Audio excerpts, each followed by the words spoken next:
Efectivamente, se trata de cambiar el término recurso por el término bien. No sé si os habéis fijado cómo en esta sociedad se habla de recurso refiriéndose a todo, ¿verdad? Todo es recurso, incluso el ser humano, ¿no? Recursos humanos, cuando en realidad pues, se trata de bienes. Muy bien, pues otra área en la cual también estamos todos involucrados es el área económica, el área del dinero. Y se nos ha dado el caso, ¿verdad? Y muchas veces lo hemos comentado dentro de nuestros contextos, cómo pues estamos luchando por unas ideas, estamos trabajando a favor de un mundo mejor y luego el dinero pues lo tenemos en determinados lugares que desde donde se utiliza en un sentido justamente inverso. Entonces ahí se ha creado, hay una contradicción que afortunadamente han venido a resolver estas propuestas de banca ética que ya se están dando en todo el mundo y especialmente también aquí en España. Para hablar sobre ellas, concretamente sobre FIARE, está con nosotros Carlos San Juan. Él es veterinario y nos alegra mucho esta interdisciplinaridad que se da dentro de la mesa y en general pues dentro de la sala, en la rama de alimentación. Es socio de FIARE, Banca Ética, por lo tanto conoce muy bien el tema de lo que nos va a comentar. Trabaja en la economía del bien común, en el nodo empresa, trabaja en formación y consultoría y en la línea de emprendedores en el Ayuntamiento de Madrid. Pues muchas gracias. En primer lugar, dar la enhorabuena a la Asociación Española de Educación Ambiental y muchas gracias a la organización por invitar a FIARE a este encuentro importante de 20 años.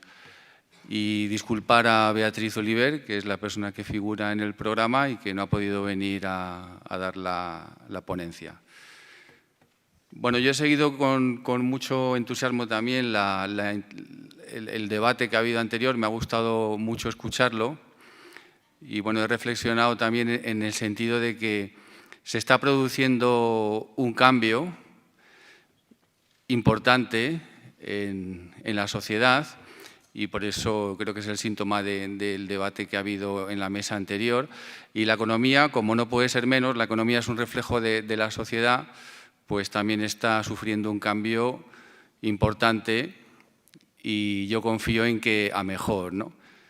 Voy a empezar citando a Aristóteles, que ya habló él de este término. Él hablaba de la oikonomía y este término lo definía como el arte de gestionar tu hogar, ¿no? Todas aquellas actividades que iban un poco enfocadas al arte de gestionar tu hogar, la alimentación, la caza, en fin, todo lo que se ha hecho durante toda la vida para gestionar tu hogar y poder vivir, ¿no? Y otro término era la crematística, que era un poco la actividad relacionada con el adquirir las cosas, ¿no? Y el intercambio y la adquisición de bienes, etcétera, ¿no?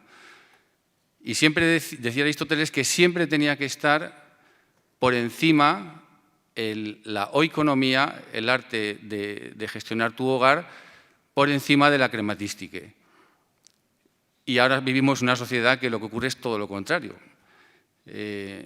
Estamos en una sociedad en la que lo único que importa es adquirir cada vez más dinero, tener más dinero, ganar más dinero, y que de alguna manera es lo que nos ha llevado a la situación en la que estamos actualmente, ¿no?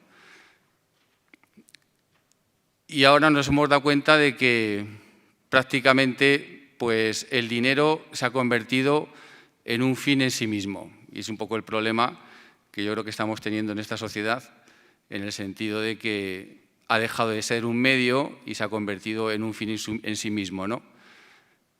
Y claro, hay pues los poderes políticos y económicos pues son los que de alguna manera nos están imponiendo que este es el mejor modelo que existe. Yo no sé si conocéis todos el tema del Premio Nobel de Economía, que Nobel no dijo nada de un Premio Nobel de Economía en ningún momento. Él hablaba de 5 premios Nobel, ¿no? De 5 disciplinas, que eran la física, si no recuerdo mal, la química, la fisiología o la medicina, la literatura y la paz. Y lo tenía muy claro. y desde el año 1900 pues, se entregan estos premios a aquellas personas que han hecho un aporte mucho más enriquecedor en estas disciplinas. Y en el año 1969 pues, salió de no sé dónde, como sí que sabemos de no sé dónde, del Banco Nacional sueco, salió el Premio Nobel de Economía. Y bueno, pues no es un premio que lo dé la Fundación Nobel, ni es un premio que lo otorgue la Real Academia Sueca, sí que lo gestiona, pero bueno, pues fueron muy listos y claro, pues Nobel tampoco estaba ahí para decir nada ya y entonces pues se celebra el mismo día con el mismo nombre y bueno, pues nos tenemos que creer que tenemos el mejor modelo económico que existe, ¿no? Porque lo ha dicho a lo mejor un premio Nobel, ¿no? Entonces, bueno, yo creo que todo eso pues son cosas que están cambiando y que tenemos que empezar a reflexionar, ¿no? Y yo vengo aquí a hablaros de un proyecto muy bonito, con el que estoy muy entusiasmado, que es el proyecto FIARE. Podemos decir que es una realidad. Tenemos un servicio de intermediación financiera que opera como una cooperativa de crédito. FIARE es una cooperativa de crédito sin ánimo de lucro y que bueno, lleva una trayectoria, como vamos a ver ahora. Voy a intentar pasar muy rápido las diapositivas para dejar un tiempo luego al final a las preguntas. Lleva una trayectoria de muchos años y podemos decir que ahora, porque se han producido cambios muy recientemente, desde hace unos meses, en el año 2014, ya es una realidad que es un banco con ficha bancaria en España. Somos una sucursal de Banca Popular Ética, que es un banco cooperativo italiano, del que ya formamos parte, y bueno, os contaré un poco cuál es la trayectoria y las principales características y cifras de este proyecto, ¿no?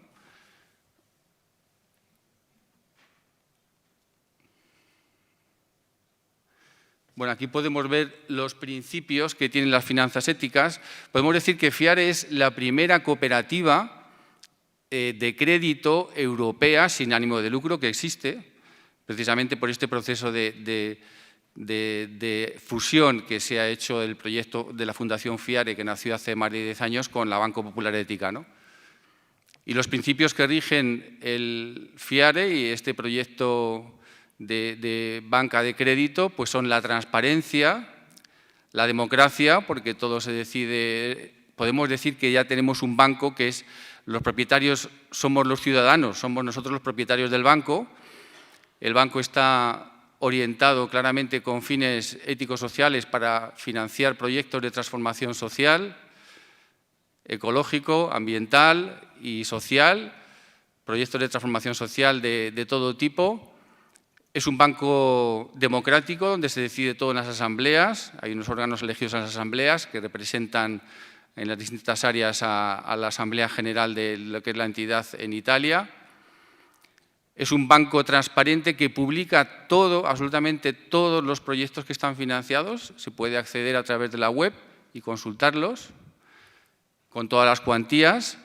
La participación es otra característica importante de este proyecto, es que un socio tiene un voto, es decir, porque un aporte más capital social no tiene más votos, tiene un socio un voto.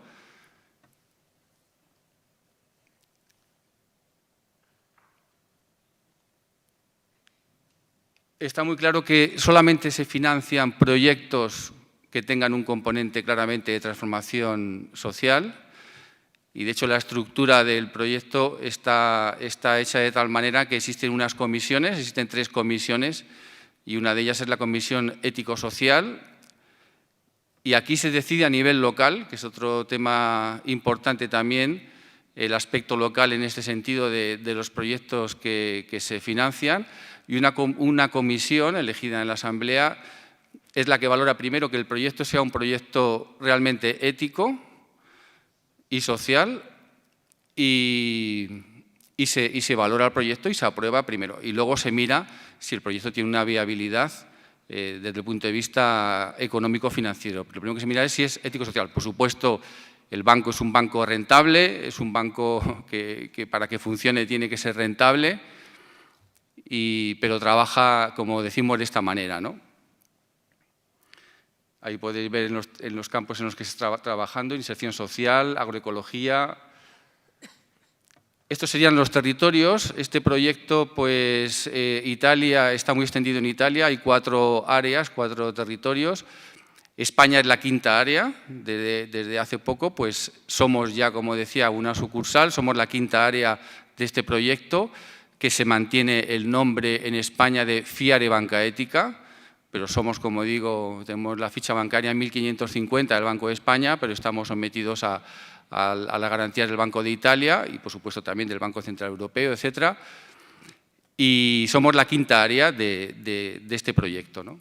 Por eso digo que es un proyecto ya europeo y es una cooperativa que se ha tenido que elegir esta fórmula de cooperativa de crédito europea, ¿no? ¿Cómo funciona aquí en España? Bueno, funciona a través de grupos locales o grupos de iniciativa territorial. Las personas que estamos comprometidas con el proyecto, pues lo que hacemos son acercarnos a estos grupos locales que se van formando a partir de un número determinado de socios comprometidos y a través de estos grupos, como digo, locales, pues puedes participar en las asambleas y en las reuniones y formar parte del proyecto y presentarte, si quieres, para poder ser un miembro electo del proyecto, ¿no?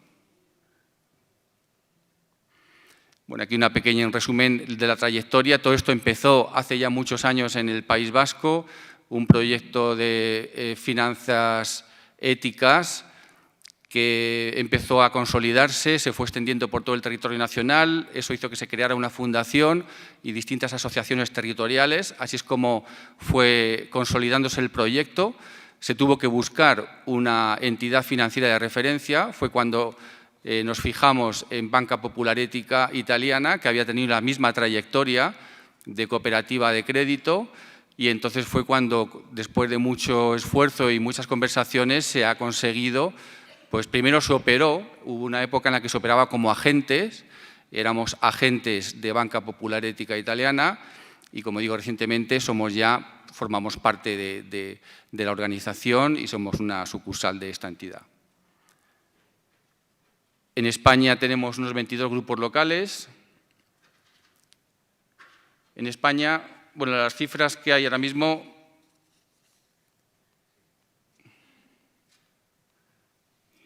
estas son las cifras que hay ahora mismo en la organización. En Banca Popular Ética Italiana hay 50 millones de capital social, en España 5 millones. Número total de personas socias que hay en Italia son unas 37.000, 5.500 en España, de las cuales hay en España 4.900 personas físicas socias y unas 600 personas jurídicas. En Italia hay 30.000 personas físicas y 6.000 jurídicas. El ahorro que hay en depósitos en Italia es de casi 980, casi 1.000 millones, 980 millones. En España hay 45 millones, préstamos concedidos 800 millones en Italia, 40 millones en España. Número de préstamos 7.600 en Italia. Clientes, en este proyecto uno puede participar como cliente con productos de ahorro, depósitos o bien como socio participando activamente en el proyecto, ¿no? Como os decía, hay 3 comisiones. Una comisión es la de evaluación ético-social, otra comisión es la de difusión y otra la de comunicación. Entonces, cada grupo de iniciativa territorial opera con estas 3 comisiones y luego hay unas asambleas que se hacen a nivel de coordinadores de zona, de áreas, para tomar decisiones a nivel de fórum con el Banco Popular Ético Italiano. En España estamos divididos como en 3 zonas. La zona 1 es la zona norte, la zona 2 es el Mediterráneo y la zona 3 es el resto, Madrid, Andalucía, Extremadura, incluso Canarias, ¿no? Está dividido en 3 zonas. Y bueno, pues nada más, daros las gracias y creo que es mejor dejar un tiempo para preguntas sobre todo. Muy bien.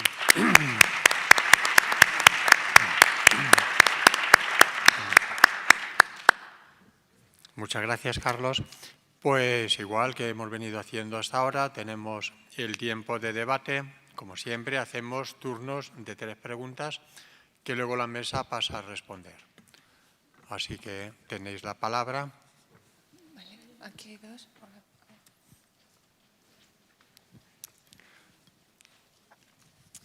Hola, buenos días. Mi nombre es Isabel y, bueno, a lo largo de la mesa redonda se me han planteado varios aspectos que creo que son interesantes. No he podido asistir a toda la mesa redonda, pero creo que los aspectos que plantean son bastante controvertidos, cuanto menos. A Francisco y a Mónica principalmente quería plantearle dos cuestiones. En cuanto a Francisco, respecto a los productos ecológicos, la etiqueta de producto ecológico, desde un caso concreto que he experimentado yo con una persona que conozco muy cercana y se dedica a la agricultura. Ellos trabajan en la agricultura orgánica y en el campo que tienen justo al lado hay un monocultivo de zanahorias. Estas zanahorias las fumigan con pesticidas tan tóxicos que el olor llega hasta el campo de al lado durante varios días, incluso es molesto y llega a producirte dolor de cabeza. Estas zanahorias las meten bajo certificación ecológica, ya que el amigo que lleva el monocultivo de zanahoria certifica sus productos ecológicos y como tienen esta amistad, pues todas las zanahorias que han fumigado con estos productos tan tóxicos le dan la certificación ecológica también. Entonces, plantear un poco esta cuestión de los datos que ha dado sobre el consumo de productos ecológicos en diferentes países, si realmente este consumo de productos ecológicos sería un indicador del bienestar del país, ya que no sabemos si cuando compramos un producto ecológico realmente es ecológico o no. Entonces ahí el consumidor está un poco en desventaja. Y a Mónica plantearle la idea del comercio justo, las tiendas de comercio justo y las cooperativas. Yo conozco concretamente La Ortiga en Sevilla. El tema de que en esas tiendas y en esos comercios haya muchos productos de otros países, por ejemplo, de Argentina, Colombia o Ecuador. Traer estos productos hasta España tiene un alto... el transporte implica contaminación y la huella ecológica que tiene es bastante alta. Entonces, me gustaría plantear si eso sería también, consideramos que eso es un consumo responsable, aunque sean productos ecológicos o artesanos o realizados por esas personas, porque realmente no están tratando tanto el consumo local, sino que traen esos productos desde otros países hasta aquí, que es donde los consumimos. Nada más. Muchas gracias. Gracias. Vamos a la segunda pregunta.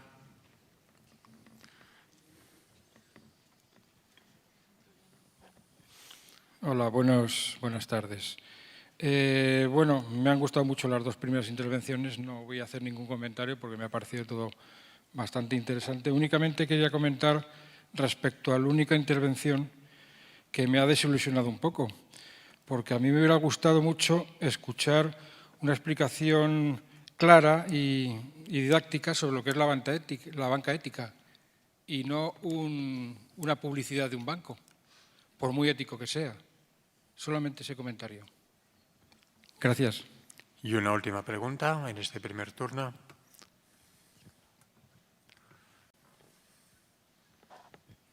Muy interesante no solamente el tema de la mesa, sino también la variedad y la complementariedad de los ponentes, ¿no? Yo brevemente le preguntaría a Mónica sobre el tema de si las grandes multinacionales se observa desde el comercio justo si están frenando o intentan frenar el desarrollo del comercio justo, o realmente no lo consideran un problema porque todavía es un poco testimonial a nivel global. Y bueno, y luego, con respecto al tema de la banca ética, sí que me gustaría que comentara un poco la relación, cómo se inserta dentro del movimiento de la economía del bien común, ¿no? Y ver un poco ahí los principios. Yo creo que podría ser muy interesante para ilustrar un poco la filosofía, ¿no? Y los valores que se mantienen. Gracias.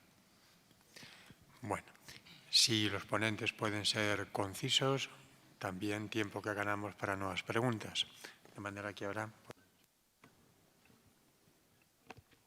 Sí, en relación a lo que plantea, hay un tema que no termino de entender. Dice, tiene un amigo de un vecino, hace eso. ¿Por qué tu amigo no ha ido a denunciarlo públicamente? Sí, ¿por qué no ha ido a presentar? Lo que no se puede difundir una cosa, porque a ti podemos entrar en una cuestión de intereses y hacer un daño incalculable. El sistema etológico se rige por toda una norma y por todo un sistema de control. Te puedo asegurar que el trabajo que está haciendo es tremendo. ¿Te puede haber alguien que se salga de esto? Hoy día es 100% de garantía en cualquier cosa, es difícil. Pero lo que no puedo entender es que una persona está haciendo producción etológica y tal vez tiene un vecino que no lo está haciendo y encima miremos para otro lado. Cuando eso inmediatamente, primero, eso no se puede, no se permitiría en absoluto, y la cuestión está si no somos también cómplices, tu amigo, aceptando eso. No tendría, y a mí me gustaría, si es posible, tener nombre y apellido, que yo, si tú no lo haces, yo presentaré la denuncia, si es la Comunidad de Madrid, la presentaré en el organismo de Madrid. Pero no se puede lanzar ciertas cosas porque el daño es incalculable, ¿eh?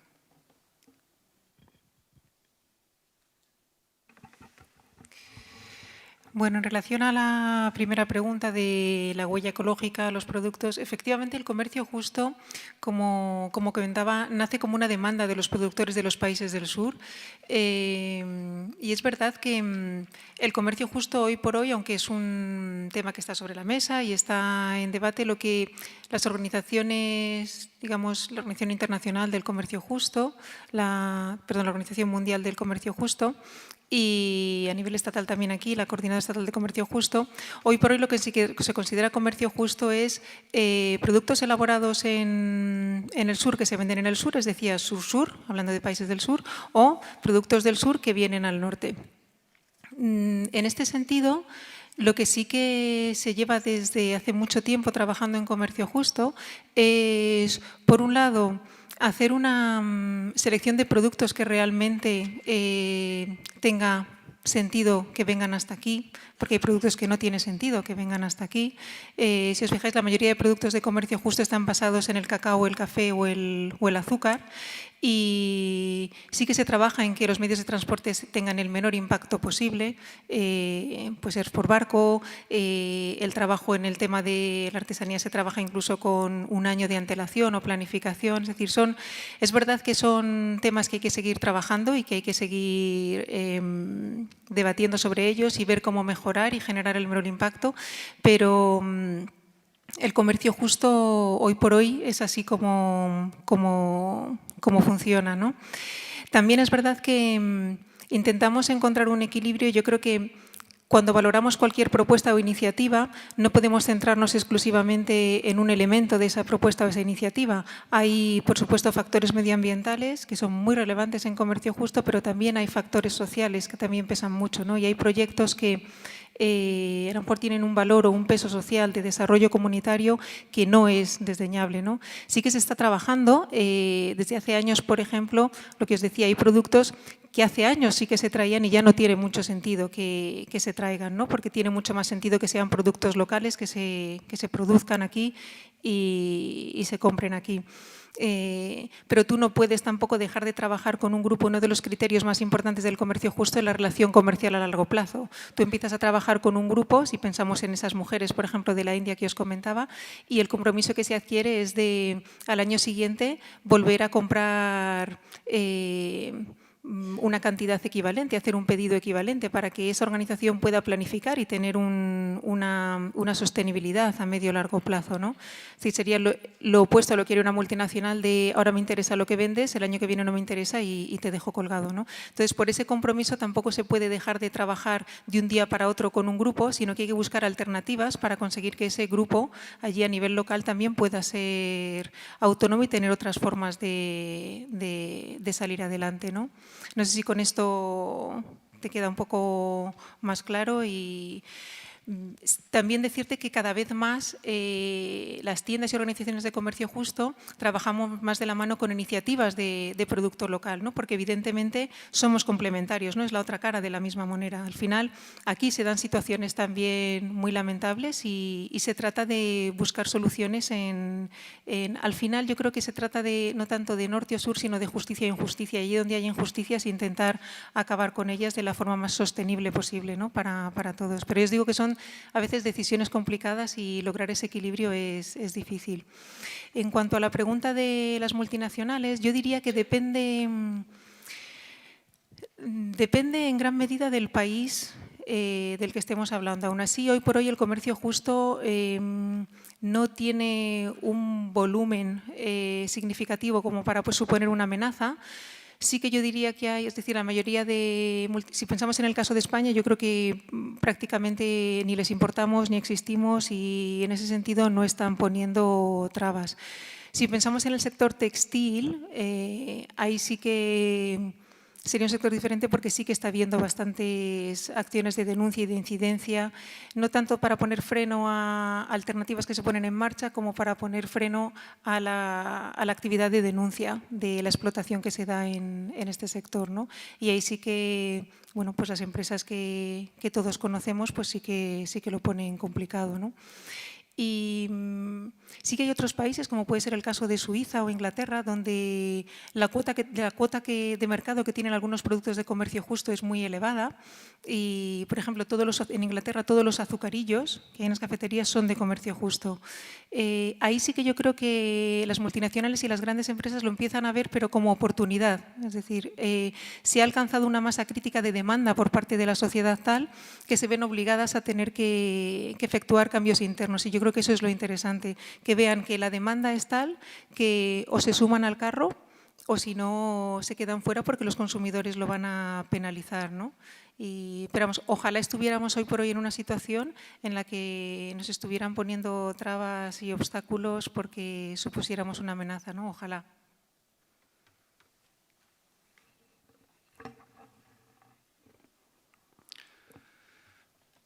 Bien, yo quería comentar respecto a la primera intervención que, bueno, lamento que no le haya gustado la ponencia.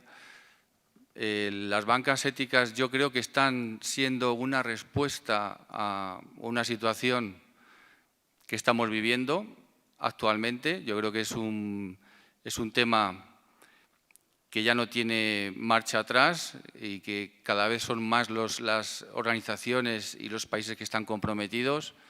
Todavía queda muchísimo por hacer, supone un cambio creo que muy complicado, pero que ya está iniciado.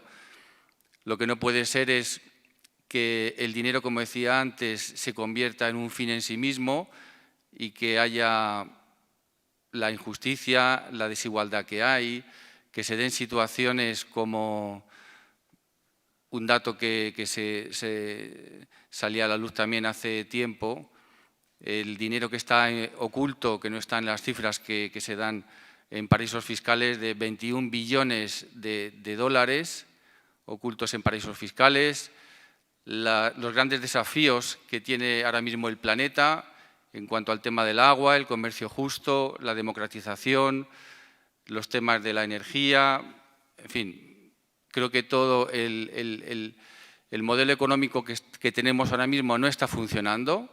El modelo es un modelo opaco, no se sabe si nos preguntamos quién crea el dinero, llega un momento en que no sabemos quién crea el dinero, no hay una participación democrática, creo que vamos hacia un modelo de banco democrático que realmente con los intereses y con el dinero real que existe, pues se aporte al bien común para solucionar los problemas y los desafíos que tenemos en el planeta, y por eso creo que cada vez son más las personas y entidades que están mirando hacia las finanzas éticas, porque estamos viendo lo que está ocurriendo con los bancos y con la situación actual del modelo financiero que tenemos. Todavía la banca privada, o sea, el banco está creándose todavía en parte por banca privada, no por bancos centrales en muchos países. Y bueno, pues creo que la banca ética es una respuesta precisamente a este problema que tenemos de desigualdades y de desafíos, donde si queremos convivir y cooperar entre todos necesitaremos que el modelo bancario cambie, y yo creo que se está produciendo ese cambio. Y en cuanto a la otra pregunta que había del compañero, pues sí que hay una relación muy directa, lógicamente, entre las finanzas éticas y el modelo de la economía del bien común. De hecho, el modelo de la economía del bien común que propone el autor Christian Felber, pues es un modelo donde se cruzan los valores que nosotros apreciamos como personas, como son la dignidad, la solidaridad, la justicia social, la sostenibilidad, la participación democrática, se cruzan con los grupos de contacto de las organizaciones, de los municipios, y uno de los indicadores que sirven para medir y evaluar en la matriz de la economía del bien común las organizaciones que aportan al bien común es precisamente las finanzas éticas, ¿no? Y la filosofía pues es esa misma, es precisamente utilizar las finanzas y el dinero que es de todos, pues para que de alguna manera revierta al bien común y al progreso y al desarrollo de todos, y no al enriquecimiento de cada vez de muchas más personas y al aumento de la brecha entre ricos y pobres y a las desigualdades que estamos teniendo en la sociedad. No sé si he contestado a la pregunta. Gracias. Pues vamos con otro turno de 3 preguntas. Sí, buenas tardes, gracias. Quería hacer 2 pequeñas preguntas, no a ninguno de los 3 en concreto, sino a cualquiera de los 3 que las quiera comentar si le parecen oportunas. La primera es que desde la vivencia de ustedes comentasen brevemente si aquello que ustedes viven, que aporta su organización, su institución, su planteamiento al marasmo social, a la problemática que no nos gusta y que queremos transformar, pues ¿cómo viven eso? ¿Les parece que es un acompañamiento del sistema? ¿Están creyendo que consiguen? Espero que con esto haya dicho algo. La segunda cuestión que quería preguntarles es que, subrayando el valor de la palabra educación, y por lo que esto tiene de consecuencia, a mí me parece que el mundo que vivimos es un escenario, un teatrillo, donde hay actores que somos los humanos, que nos adaptamos, desarrollamos y leemos el libreto, que no sé si decir nuestra naturaleza, nuestro submundo personal genera. Para que luego haga bien la digestión, ¿ustedes me podrían decir alguna frase de optimismo antropológico por el que me vaya ahora de aquí esperando que será posible que un día los actores de este teatrillo que hacemos sean otros para que el resultado sea otro?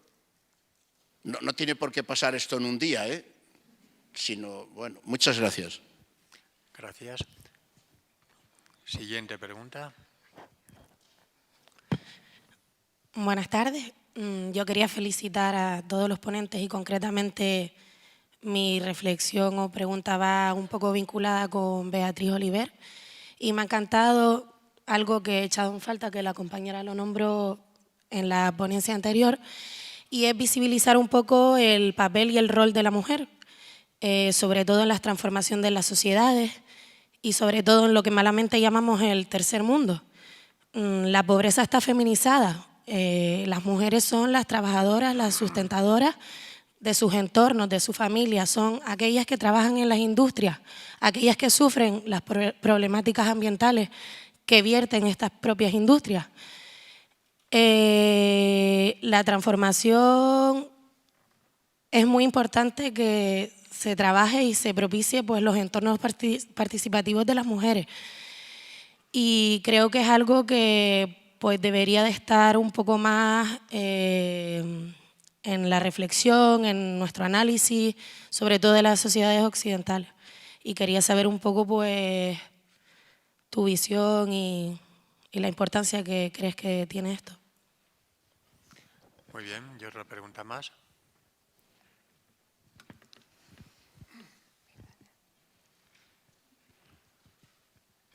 Hola, mira, por supuesto, antes de nada quisiera dejar claro que, por supuesto, estoy absolutamente a favor de iniciativas como la producción ecológica o el comercio justo, dicho sea con antelación, sobre todo por lo que voy a decir a continuación. Porque para mí todo esto está muy bien presentado, pero adolece un poco de una visión más compleja. Pues las cosas tienen caminos de ida y vuelta. Entonces, por ejemplo, haciendo alusión a lo que nos has presentado, Francisco, sobre el tema de quiénes son los países que consumen más productos ecológicos, nos damos claramente cuenta que, desde luego, eso a los pobres no llega. Porque hay una relación directa entre los consumidores de productos ecológicos y la renta per cápita. Y no solo eso, sino que entre los más demandantes están los paraísos fiscales. Y eso es una contradicción, pero forma parte de la complejidad, ¿vale? Y es lo mismo que pasa también con lo de comercio justo, en cierta medida, ¿no? Que tenemos una cuestión un poco clara. Has dicho, bueno, el país donde se está produciendo realmente un asentamiento del comercio justo, el Reino Unido, que inventó el imperialismo, que es la base de la necesidad del comercio justo. Tenemos que presentar las cosas con un mayor dinamismo de la complejidad para que podamos ver los caminos de ida y vuelta y no solo los de ida. Gracias.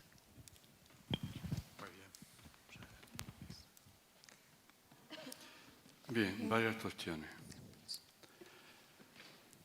Una frase o un concepto te le puede venir bien. Plante usted un árbol pensando que lo va a disfrutar sus nietos o las próximas generaciones.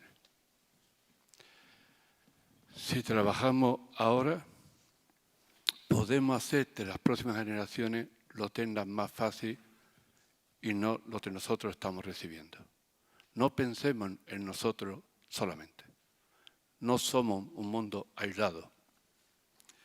No vivimos solos. Y en nosotros no termina la humanidad. Tengo un campo. A veces me dicen, Pato, ha plantado cetuella y cosas de esas. Y yo sí. Yo disfruto viéndole crecer, pero quien lo va a disfrutar, lo mismo que yo disfruto toda una encina de 500 años, es por desgracia unas personas lo pusieron. Si tenemos la visión, eso nos puede tener a una visión más amplia de nuestro mundo interno, te parece que nosotros termina todo.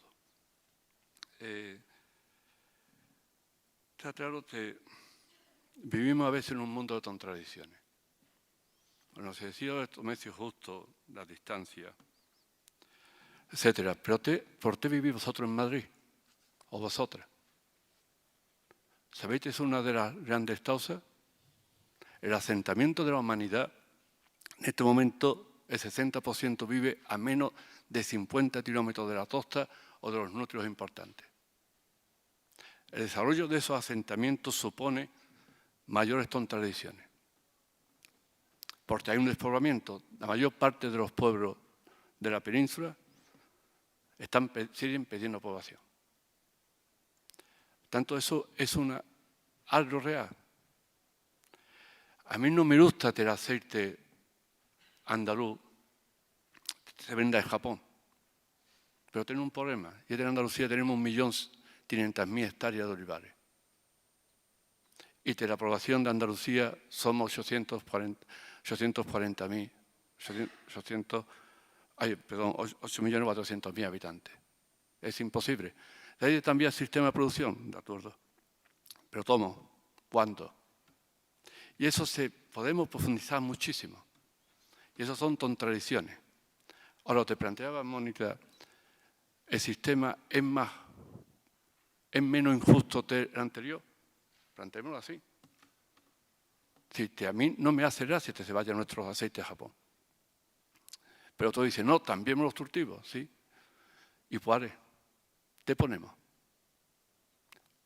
Te en medio. Y fíjate otro problema cada vez mayor. Europa tiene 26,7 millones de activos de hombres y mujeres del campo. En los próximos 10 años se van a jubilar 4,5 millones. Tan solo el 6% de la población activa tiene menos de 35 años. Y la humanidad sigue creciendo. ¿De verdad existe un planteamiento, una estrategia para responder a esto? Si no hay cuestiones tomadas de plantear al principio de reconocimiento, de autoestima, etcétera, la contradicción será mucho mayor. Tema de precio, nos llevaríamos grandes sorpresas. Es verdad, de Suiza, etcétera, pero no posiblemente sea por el tema de mayor o menor riqueza, sino también posiblemente por un grado de concienciación de la importancia de la alimentación. Y voy a poner un ejemplo reciente en un pueblo de Sotoyamo. Una señora farmacéutica. Ella dijo que tiene un nivel de vida bueno, que se puede permitir cualquier cosa. Dice, cuando voy a la tienda con mis hijos a comprar ropa, miro la marca. No miro el precio. Pero cuando voy a la tienda, al mercado, miro el precio. La alimentación está suponiendo entre un 15 y un 18% del presupuesto de una familia. Sinceramente, la alimentación es una prioridad nuestra en la sociedad nuestra. Decidme el mejor aceite del mundo. Ponemos el precio que sea, 10 euros, un litro o 3/4 de litro. Tomar una tostada con un aceite de primera calidad, eso es dinero, ¿cuánto puede tostar una tostada? El problema es que hemos cambiado esos términos. Tenemos una visión muy estrecha y la alimentación, sube una peseta o no, es algo que realmente nos preocupa mucho más. La venta directa, la relación entre productores y consumidores, no existe diferencia de precio. Yo pertenezco a un colectivo que compramos muchísimos productos de ese colectivo. No hay diferencia. Mucho más fresco, más de reconocimiento, más autoestima o productos en mí. En Andalucía tenemos una sociedad estructurada de muy alto nivel, bajo nivel y nivel medio. Por mi edad conozco todo tipo de familias, gente con bastante poder económico. No tengo datos ni ninguno de ellos que consuman productos ecológicos. Consume gente profesionales, gente con conciencia, etcétera, etcétera. Y nos llevaríamos sorpresa a la hora de ver errante. Y posiblemente Suiza, Dinamarca, etcétera, haya habido un deterioro mucho mayor de esos medios naturales, etcétera, que ha condicionado, van por delante de nosotros del tema de alimentación. Y el hecho de que en España ya se consuma más de 1.000 millones de euros es un avance importante. Es verdad que estamos en 21 euros por habitante y Suiza está en 210. Pero también es verdad, allí estaba en Portugal y en Portugal están en 3 euros. Quiere decir, te va. Y a veces, una cuestión os digo, que nos llevaríamos sorpresa, se consume a veces mucho más en los pueblos de la provincia de Sevilla que en la propia capital. E independientemente a veces de ciertas cosas, de pronto nos viene siempre a la cabeza.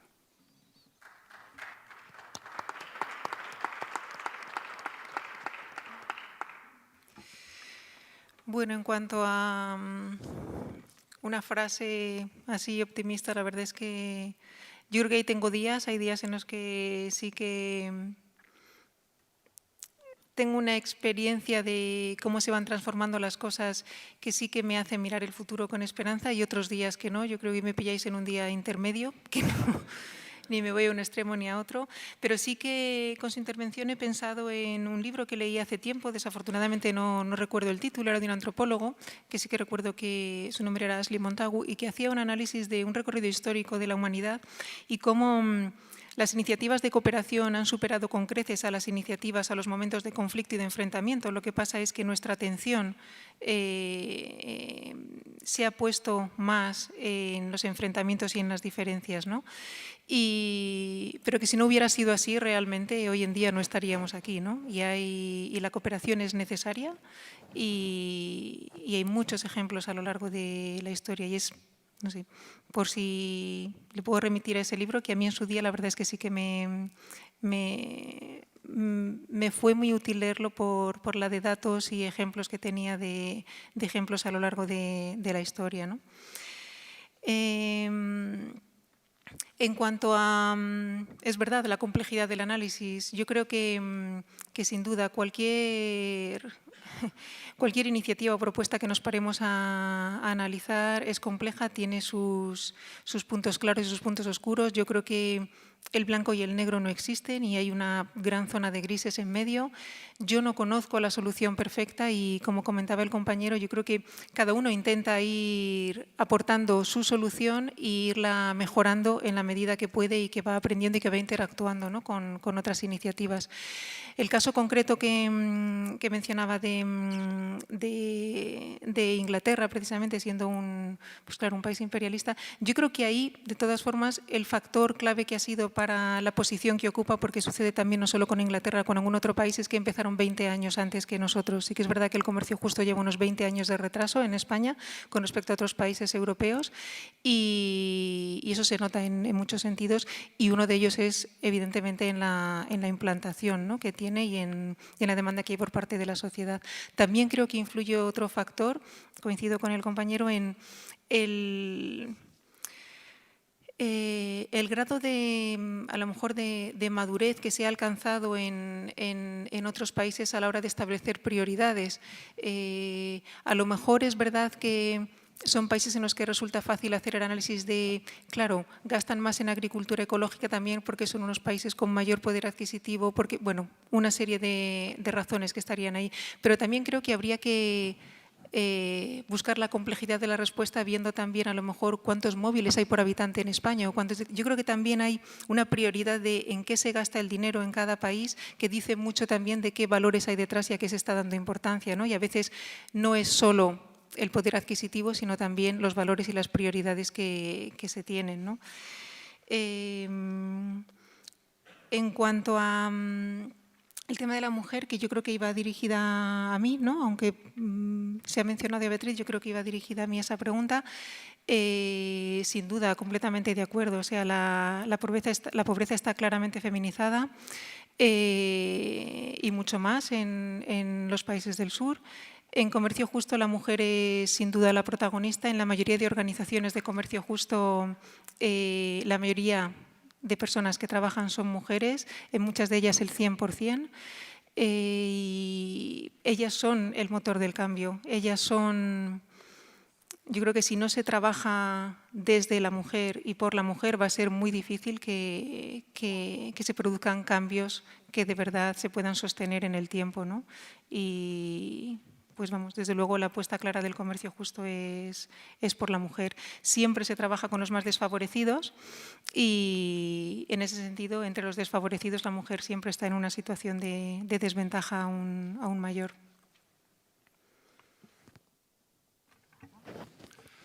Bueno, yo solo quería añadir, yo me considero una persona optimista, creo que el cambio se está produciendo y prueba de ello es este congreso, ¿no?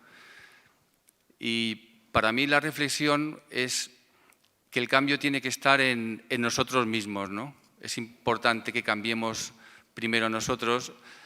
y cambiamos en cada decisión que tomamos cuando compramos algo, cuando adquirimos un producto de consumo o cuando decidimos no tener el dinero en una entidad financiera que está financiando la industria armamentística. Con cada decisión que nosotros tomamos estamos cambiando y creo que ahí está un poquito la clave, ¿no? Yo creo que estamos en un proceso de cambio pasando de un modelo competitivo a un modelo más colaborativo. El modelo competitivo por sí solo no funciona, por sí solo trae violencia y siempre tiene que ir acompañado de la parte colaborativa, ¿no? Y creo que estamos entrando un poco en esa dinámica, ¿no? Y bueno, pues creo que estoy recordando un poco la mesa anterior, que me ha gustado también el debate. Creo que estamos entrando en una confluencia importante entre las culturas de Occidente y de Oriente y que tenemos que integrar y que incluir mucho más todo lo que tenemos. Y creo que es una de las claves de lo que se ha hablado en la mesa anterior, es una de las claves del cambio. Y como digo, creo que el cambio está en cada uno de nosotros y que seamos responsables en lo que hacemos. Y voy a leer una cita, ya que el compañero pedía también algo, una cita que tengo aquí a mano, que a mí me gusta, que dice: el necesario cambio del mundo y de la humanidad no será operado por los intentos de reformar el mundo. Los reformadores, en su lucha por un mundo mejor, como ellos dicen, rehuyen la tarea de mejorarse a sí mismo. Practican la vieja táctica humana pero lamentable de exigir a los demás lo que ellos no hacen por pereza. Pero los éxitos aparentes que consiguen no les disculpan de haber traicionado no solo al mundo, sino a sí mismos. Es una cita de Jean Gebza.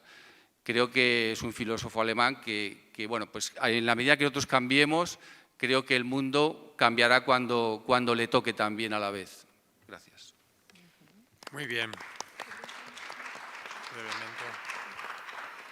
Yo solo también, por terminar, me gustaría añadir que sí que me gustaría que todos seamos conscientes de que cada uno desde su ámbito está intentando poner en marcha iniciativas, hacer lo mejor que puede, que el hecho de que el contexto sea negativo o veamos un futuro negativo, que yo creo que eso no nos exime de hacer lo que esté en nuestra mano cada uno hacer, y yo creo que eso hay que hacerlo con ilusión y con ganas.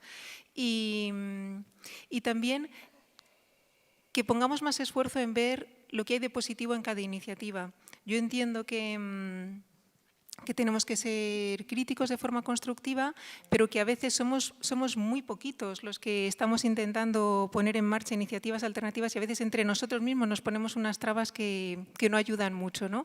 Y yo creo que es importante que sepamos que el enemigo no está aquí, el enemigo está en otro lado y que vayamos de la mano e intentamos hacernos fuertes unos a otros, los más fuertes posibles, porque buscamos el mismo objetivo. Nada más. Sí.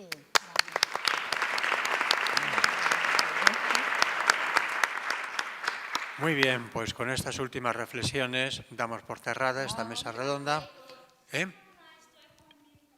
Oh, perdona. Perdona, quero ser breve também. Bueno, pero mira, brevemente. creio que não ha sido tocado em um ponto, Mônica, grupos de consumo. Cofundadora, Grupo Bio, em Vila Nova de la Cañada. Hemos conseguido bajar 30% del preço de las grandes tiendas ou tiendas por internet. Creo que isso é positivo. Outro ponto, me encanta a artesania. Eu penso que, pergunta, os colores da artesania foram cuidados ambientalmente? Os colores são extraídos da natureza?